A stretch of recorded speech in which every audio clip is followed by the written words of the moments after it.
ನಮ್ಮ ಮಕ್ಕಳಿಗೆ pizza burger ಬಗ್ಗೆ ಗೊತ್ತಿರೋ ಅಷ್ಟು ಈ ಹಣ್ಣಿನ ಬಗ್ಗೆ ಗೊತ್ತಿಲ್ಲ ಅನ್ಸುತ್ತೆ. ಅದರಲ್ಲೂ ಜೆನ್ಸಿಗೆ ನೋ ವೇ, ಚಾನ್ಸೇ ಇಲ್ಲ ಅಂತಾರಲ್ಲ, ಆ ತರ.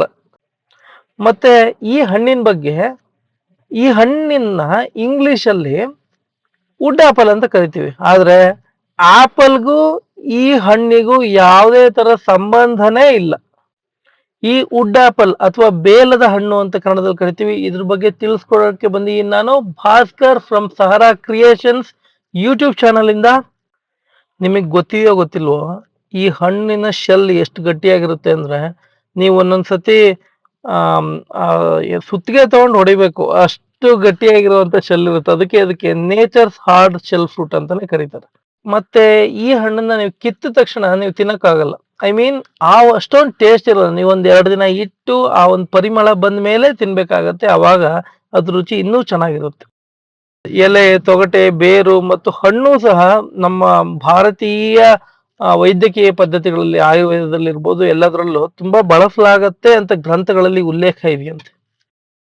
ಯಾಕಿರ್ಬೋದು ಅಂದ್ರೆ ಈ ಹಣ್ಣಲ್ಲಿ ತುಂಬಾ ಫೈಬರ್ ಇದೆ. ಅಂದ್ರೆ ಇದರಿಂದ ನಮಗೆ ಹೊಟ್ಟೆ ತುಂಬಿದ ಅನುಭವವೂ ಆಗತ್ತೆ, ಮತ್ತೆ ಜೀರ್ಣಕ್ರಿಯೆಗೆ ತುಂಬಾ ಒಳ್ಳೇದು. ಆಮೇಲೆ ವಿಟಮಿನ್ ಸಿ ಇದೆ, ಕ್ಯಾಲ್ಸಿಯಂ, ಐರನ್, ಆಂಟಿ ಆಕ್ಸಿಡೆಂಟ್ಗಳು ಇದೆ ಇದರಲ್ಲಿ. ಹೆಚ್ಚಿನದಾಗಿ ಇದನ್ನ ಬೇಸಿಗೆ ಕಾಲದಲ್ಲಿ ತಿನ್ನೋದ್ರಿಂದ ಒಂದು ತರ ದೇಹಕ್ಕೆ ತಂಪು ಕೊಡುತ್ತೆ. ಅದರ ಜ್ಯೂಸ್ ಏನಿದೆ, ಜ್ಯೂಸ್ ಕುಡಿತೀವಿ. ಸಾಮಾನ್ಯ ರಾಮನವಮಿ ಟೈಮಲ್ಲೇ ನಮಗೆ ಬೇಲದ ಹಣ್ಣಿನ ಜ್ಯೂಸ್ ಸಿಗೋದು. ಅಂದ್ರೆ ದೇಹಕ್ಕೆ ತಂಪು ಕೊಡುತ್ತೆ ಬೇಸಿಗೆ ಟೈಮಲ್ಲಿ ಅಂತ ಯೂಸ್ ಮಾಡ್ತೀವಿ. ನೀವು ನಂಬ್ತಿರೋ ಇಲ್ಲೋ, ಇದ್ರ ಬಗ್ಗೆ ರಾಮಾಯಣ ಮತ್ತು ಕೆಲವು ಪುರಾಣ ಪುಣ್ಯಕಥೆಗಳಲ್ಲೂ ಬೇಲದ ಹಣ್ಣಿನ ಬಗ್ಗೆ ಉಲ್ಲೇಖ ಇದೆ. ಅಂದ್ರೆ ಎಷ್ಟು ಹಳೇದಿರ್ಬೋದು ಈ ಒಂದು ಹಣ್ಣು ಮತ್ತು ಮರ. ಆಮೇಲೆ ಈ ಮರ 80ರಿಂದ 100 ವರ್ಷದ ತನಕನೂ ಇದು ಬದುಕ್ಬೋದಂತೆ. ಮರ ಬೆಳೆಯುವುದೇ ಹೆಚ್ಚಿನದಾಗಿ ಈ ಬೇಸಿಗೆ ಅಥವಾ ನೀರ್ ಕಮ್ಮಿ ಇರೋ ಜಾಗದಲ್ಲಿ ಹೆಚ್ಚಿನದಾಗಿ ಬೆಳೆಯುತ್ತೆ. ಭಾರತ ಒಂದೇ ಅಲ್ಲ, ಶ್ರೀಲಂಕಾ, ನೇಪಾಳ, ಬಾಂಗ್ಲಾದೇಶ, ಥೈಲ್ಯಾಂಡ್, ಮಯನ್ಮಾರ್, ಇನ್ನೆಲ್ಲ ಬೇರೆ ಬೇರೆ ದೇಶಗಳಲ್ಲೂ ಬೆಳೆಯುತ್ತಂತೆ ನೋಡಿ. ಡಯಾಬಿಟಿಸ್ಗೂ ಇದು ರಾಮಬಾಣ ಅಂತಾನೂ ಹೇಳ್ತಾರೆ. ಹ್ಮ್. ಇಷ್ಟೆಲ್ಲ ಬೆನಿಫಿಟ್ ಇರೋ ಹಣ್ಣನ್ನ ನಾವು ಹೆಚ್ಚು ಕಮ್ಮಿ ಮರ್ತೇ ಬಿಟ್ಟಿದೀವಿ. ಸೊ ನಾವು ಮರೆಯೋದು ಬೇಡ. ಬನ್ನಿ ಈಗ ವುಡ್ ಆಪಲ್ ನ ಜ್ಯೂಸ್ ಮತ್ತೆ ಚಾಟ್ಸ್ ಮಾಡೋದು ಹೇಳ್ಕೊಡ್ತೀನಿ. ಇಲ್ಲೇನು ಈಗ ಮಾಡ್ತಾ ಇದೀವಿ, ಇದು ಚಾಟ್ಸ್. ಆ ಒಂದು ಶೆಲ್ಲಿಂದ, ಹಾರ್ಡ್ ಶೆಲ್ಲಿಂದ ತೆಗೆದು, ನೀವು ವಿಡಿಯೋ ನೋಡಿದ್ರೆ ಗೊತ್ತಾಗತ್ತೆ, ಹಾರ್ಡ್ ಶೆಲ್ಲಿಂದ ತೆಗೆದು ಅದನ್ನ ನೀಟಾಗಿ ಎಲ್ಲ ಮಿಕ್ಸ್ ಮಾಡ್ಕೊಂತ ಇದೀವಿ. ಸ್ವಲ್ಪ ಹಿಂಗೆ ಫೈಬರ್ ತರನ ನಿಮ್ಗೆ ಗೊತ್ತಾಗತ್ತೆ ಆಕ್ಚುಲಿ.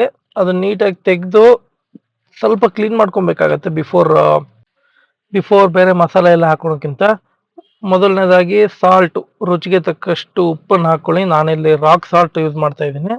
ಮತ್ತೆ ಜೀರಾ ಪೌಡ್ರ್, ಕ್ಯುಮಿನ್ ಅಂತ ಏನಂತೀರಾ, ಜೀರಾ ಪೌಡ್ರನ್ನ ಹಾಕೊಳ್ಳಿ. ಇದೆಲ್ಲ ಸ್ವಲ್ಪ ಫ್ಲೇವರ್ ಕೊಡುತ್ತೆ ಇದಕ್ಕೆ. ಈವನ್ ನೀವು ಏನದು ಕಾಳು ಮೆಣಸು ಬೇಕಾದ್ರೆ ಹಾಕೊಬಹುದು. ಸ್ವಲ್ಪ ಬೆಲ್ಲ, ನಾನು ಜೋನಿ ಬೆಲ್ಲ ತಗೊಂಡಿದ್ದೀನಿ. ಸ್ವಲ್ಪ ಇದು ಹುಳಿಯಾಗೇ ಇರುತ್ತೆ. ಸೊ ಸ್ವಲ್ಪ ಸಿಹಿಯಾಗಿರ್ಲಿ ಅನ್ನೋರು ಸ್ವಲ್ಪ ಬೆಲ್ಲ ಜಾಸ್ತಿ ಹಾಕೊಬಹುದು. ಚಾಟ್ ಮಸಾಲ ಸ್ವಲ್ಪ ಟೇಸ್ಟಿಗೆ ಒಳ್ಳೆ, ಅದು ಒಂದು ಒಳ್ಳೆ ಫ್ಲೇವರ್ ಕೊಡುತ್ತೆ. ಮತ್ತೆ ಹುಣಸೆ ಹಣ್ಣು, ಟಮರೆಂಡ್ ಏನಿದೆ, ಟಮರಣ್ಣ ಒಂದ್ ಸ್ವಲ್ಪ ನೀರಲ್ಲಿ ನೆನೆಸಿಟ್ಕೊಂಡು ಟಮರಣ್ಣು ಸ್ವಲ್ಪ ಹಾಕಿ. ನನಗೆ ಹುಳಿ ಜಾಸ್ತಿ ಇಷ್ಟ, ಹಂಗಾಗಿ ಟಮರಣ್ಣ ಹಾಕೊಂಡಿದ್ದೀನಿ. ತುಂಬಾ ಜನ ಹಾಕೊಳಲ್ಲ ಟಮರೆಂಡು.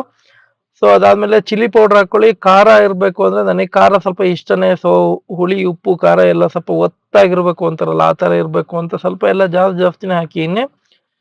ನೋಡಿ, ಹುಳಿ ಎಲ್ಲ ಚೆನ್ನಾಗಿ ಹಾಕಿದ್ಮೇಲೆ ನೀಟಾಗಿ ಅದನ್ನ ಮಿಕ್ಸ್ ಮಾಡ್ಕೊಬೇಕು. ಇಲ್ಲೇ ನೋಡ್ತಾ ಇದ್ದೀರಾ. ಸೊ ನೀಟಾಗಿ ಈಗ ಹುಳಿ, ಉಪ್ಪು, ಖಾರ ಎಲ್ಲ ಹಾಕಾಯ್ತು. ಚಾಟ್ ಮಸಾಲ ಫ್ಲೇವರಿಗೆ ಹಾಕಿನಿ, ಕ್ಯುಮಿನ್, ಜೀರಾ ಎಲ್ಲ ಸ್ವಲ್ಪ ಹಾಕಿನಿ ಫ್ಲೇವರಿಗೆ.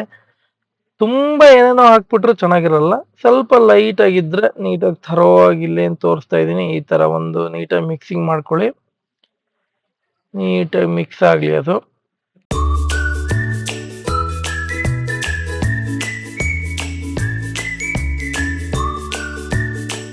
ನೋಡಿ, ನೀವೆಲ್ಲ ಅಲ್ಲಿ ಔಟ್ ಸೈಡ್ ನೋಡಿರಲ್ಲ, ಸಾಲಿಗೆ ಜೋಡಿಸಿಟ್ಟಿದ್ದೀನಿ. ಆ ಶೆಲ್ನ, ಹಾರ್ಡ್ ಶೆಲ್ ಅಂತ ಏನಂದೆ, ಅದನ್ನ ಜೋಡಿಸಿಟ್ಟಿನಿ.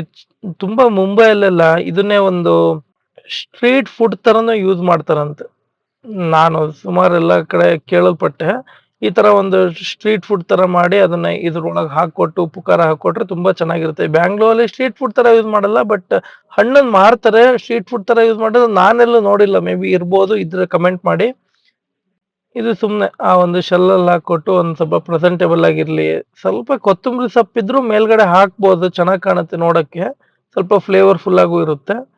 ನೀಟಾಗಿ ಅದ್ರೊಳಗೆ ಶೆಲ್ ಒಳಗ್ ತುಂಬಿ, ಅದು ನೀಟಾಗಿ ನೈಸ್ ಫಿನಿಶಿಂಗ್ ಕೊಟ್ಟು, ಒಂದ್ ಸ್ವಲ್ಪ ಕೊತ್ತಂಬರಿ ಸೊಪ್ಪು ಗಾರ್ಲ್ಯಾಂಡ್ ತರ ಮಾಡಿದ್ರೆ ಚೆನ್ನಾಗಿರುತ್ತೆ. ಆಕ್ಚುಲಿ ನನಗೆ ಇಲ್ಲೇ ಬಾಯಲ್ಲಿ ನೀರು ಊರ್ತಾ ಇದೆ. ತುಂಬಾ ಒಂಥರ ಹುಳಿ ಹುಳಿಯಾಗಿ ಬಹಳ ಚೆನ್ನಾಗಿರುತ್ತೆ. ಆಹಾ! ಆಲ್ರೆಡಿ ಟೇಸ್ಟ್ ಮಾಡಿದೆ, ತುಂಬಾ ಚೆನ್ನಾಗಿದೆ. ಸಖತ್ತಾಗಿ ಒಳ್ಳೆ ಹುಳಿ ಹುಳಿ, ಉಪ್ಪು, ಖಾರ, ಆಹಾ!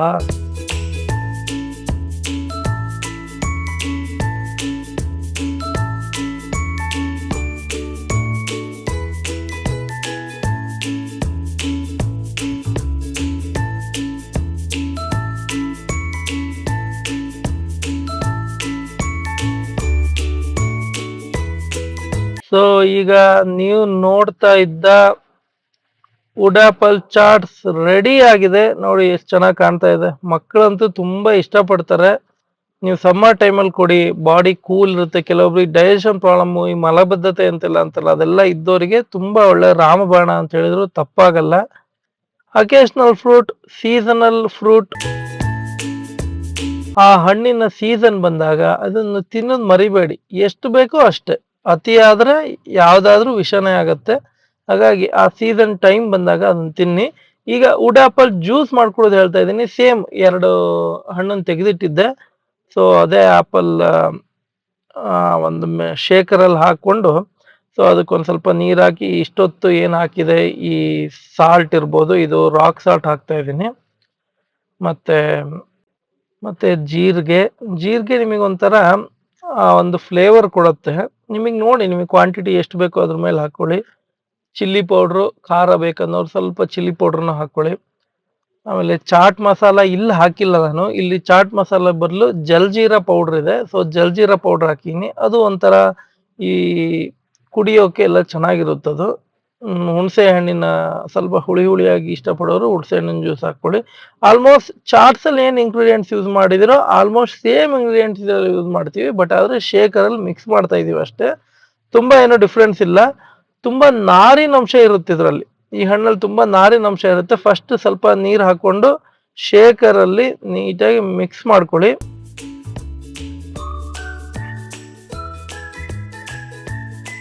ನೋಡಿ ನಾನು ಹೇಳಿದ್ನಲ್ವಾ, ಈ ಹಣ್ಣಿಗೆ ರಾಮಬಾಣ ಆಗಿ ಕೆಲಸ ಮಾಡುತ್ತೆ. ಡಯಾಬಿಟಿಸಿಗೆ ಮತ್ತೆ ಮಲಬದ್ಧತೆಗೆ ಮತ್ತೆ A, B, C ವಿಟಮಿನ್ ಎಲ್ಲ ಇದೆ ಇದರಲ್ಲಿ. ಹಾಗಾಗಿ ಮಕ್ಕಳಿಗೂ ಒಳ್ಳೇದು, ದೊಡ್ಡವರಿಗೂ ಒಳ್ಳೇದು. ನೋಡಿ ನಮ್ಮ ಜ್ಯೂಸ್ ಆಲ್ಮೋಸ್ಟ್ ರೆಡಿ ಆಗಿದೆ. ಜ್ಯೂಸ್ ರೆಡಿ ಆಗಿದೆ. ಬಟ್ ಇದನ್ನ ಹಿಂಗೆ ಕನ್ಸ್ಯೂಮ್ ಮಾಡ್ಬೋದು, ಚೆನ್ನಾಗಿರುತ್ತೆ. ಬಟ್ ಕೆಲವೊಬ್ಬರಿಗೆ ಅದು ನಾರು ಇರೋದು ಇಷ್ಟ ಆಗದೆ ಇರ್ಬೋದು. ಹಂಗಾಗಿ ನಾನು ಸ್ವಲ್ಪ ಇದನ್ನ ಸೋಸ್ಕೊಂತೀನಿ. ನಾನು ಹಂಗೆ ಕುಡಿತೀನಿ, it's okay for me. But ಬೇರೆಯವ್ರಿಗೆ ಎಲ್ಲರಿಗೂ ಇಷ್ಟ ಆಗಲ್ಲಲ್ವಾ. ಹಾಗಾಗಿ ಸೊ ಇದನ್ನ ಸ್ವಲ್ಪ ಸೋಸ್ಕೊಂಡ್ರೆ ಸೊ ನಿಮ್ಗೆ ಫೈನ್ ಆಗಿರುತ್ತೆ. ಈ ಮೇ ಬಿ ನೀವು ಈ ಸಪೋಟ ಹಣ್ಣು ಇರುತ್ತಲ್ಲ, ಸಪೋಟ ಹಣ್ಣಿನ ಕನ್ಸಿಸ್ಟೆನ್ಸಿ ಬರುತ್ತೆ ಆ್ಯಕ್ಚುಲಿ. ನಿಮ್ಗೆ ಇದು ಮಾಡ್ತಾ ಸಪೋಟ ಹಣ್ಣಿನ ಕನ್ಸಿಸ್ಟೆನ್ಸಿ ಇರುತ್ತೆ. ತುಂಬ ನೀರಾಗೂ ಇರಲ್ಲ ಅದು. ನೋಡಿ ಎಷ್ಟು ಚೆನ್ನಾಗಿ ಕಾಣ್ತಾ ಇದೆ. ಈಗಲೇ ಬಾಯಲ್ಲಿ ನೀರು ಬರ್ತಾ ಇದೆ. ಲೆಟ್ಸ್ ಸಿ ಹೇಗಿರ್ಬೋದು ಅಂತ.